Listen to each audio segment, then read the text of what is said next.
Huli sa aktong isang Chinese na nagnanakaw sa bag ng isang pasahero sa loob mismo ng eroplano. Ayon sa mga otoridad, nakita ng flight attendant ang Chinese na may kinukuha sa handbag na nasa overhead compartment ng eroplano. Pagmamayari ang bag ng isang Pinay judge. Nangyari raw ang nakawan sa gitna ng flight papuntang Maynila mula Kuala Lumpur, Malaysia.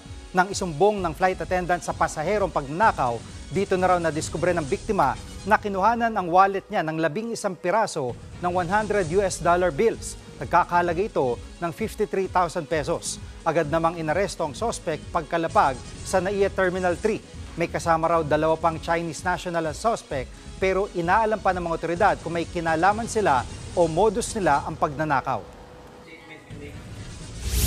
Ito po isang isolated case po, ang theft incident po sa while on board po tayo ng eroplano or in-flight po. Nagkakandak po tayo ng further investigation para malaman natin kung may mga kasabwat nga ito, may mga kasama siya, or kung may mga modus po sila.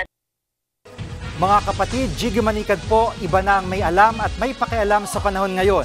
Para sa konkreto, kumpleto at komprehensibong balitaan sa Frontline, mag-follow at mag-subscribe sa social media pages ng News 5.